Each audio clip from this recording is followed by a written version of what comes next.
കാസർഗോഡ് ലോക്സഭാ മണ്ഡലത്തിൽ സാക്ഷാൽ ഇ.കെ. നായനാരെ 28,000-ലധികം വോട്ടുകൾക്ക് തോൽപ്പിച്ച കടന്നപ്പള്ളി രാമചന്ദ്രൻ 5ാം ലോക്സഭാ തെരഞ്ഞെടുപ്പിലെ ഏറ്റവും വലിയ അട്ടിമറിയാണ് നടത്തിയത്.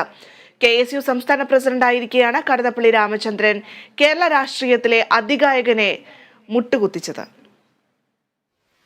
കേരളത്തിന്റെ ഏറ്റവും വടക്ക് സപ്തഭാഷാ സംഗമഭൂമി, ചന്ദ്രഗിരിപ്പാലത്തിനപ്പുറം കർണാടകയോട് അതിർത്തി പങ്കിടുന്ന മഞ്ചേശ്വരവും കാസർഗോഡും, ഇപ്പുറം ഉദുമ, കാഞ്ഞങ്ങാട്, തൃക്കരിപ്പൂർ, പയ്യന്നൂർ, കല്യാശ്ശേരി നിയമസഭാ മണ്ഡലങ്ങൾ അടങ്ങിയതാണ് കാസർഗോഡ് ലോക്സഭാ മണ്ഡലം.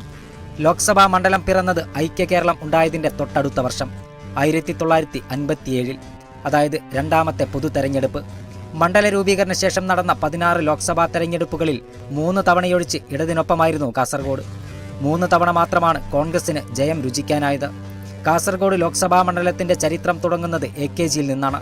സ്വതന്ത്രനായി മത്സരിച്ച ബി അച്യുതശേനായിയെ 5145 വോട്ടിന്റെ ഭൂരിപക്ഷത്തിൽ തോൽപ്പിച്ച് AK ഗോപാലൻ കാസർഗോഡിന്റെ ആദ്യ MP ആയി. 1962 CPI സ്ഥാനാർത്ഥിയായി AKG തന്നെ മത്സരിച്ചു. 83,363 വോട്ടിലേക്ക് ലീഡ് ഉയർത്തി AKG വീണ്ടും കാസർഗോഡിന്റെ MP ആയി. കമ്മ്യൂണിസ്റ്റ് പാർട്ടി പിളർന്ന ശേഷം നടന്ന 1967 പൊതുതെരഞ്ഞെടുപ്പിലും AKG തന്നെ കാസർഗോഡ് ഇടതിന്റെ സ്ഥാനാർത്ഥിയായി. CPMനതൊരു അഭിമാന പോരാട്ടമായിരുന്നു.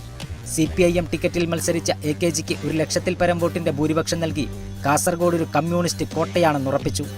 മണ്ഡല ചരിത്രത്തിൽ ഇന്നേ വരെ തകർക്കാനാവാത്ത ഭൂരിപക്ഷമായിരുന്നു അത്. 1957 മുതൽ 1971 വരെ കാസർഗോഡിനെ ആർക്കും തകർക്കാനാവാത്ത ചെങ്കോട്ടയാക്കി മാറ്റി AKG.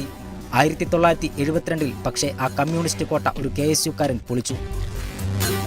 ഇന്നത്തെ കോൺഗ്രസ് നേതാവും ഇപ്പോഴത്തെ മന്ത്രിയുമായ രാമചന്ദ്രൻ കടന്നപ്പള്ളിയായിരുന്നു അത്. അന്ന് KSU സംസ്ഥാന അധ്യക്ഷനായിരുന്നു കടന്നപ്പള്ളി.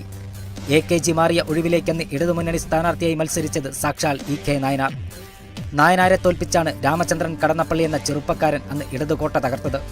28,404 വോട്ടിന്റെ ഭൂരിപക്ഷത്തിലായിരുന്നു കടന്നപ്പള്ളിയുടെ കന്നിജയം.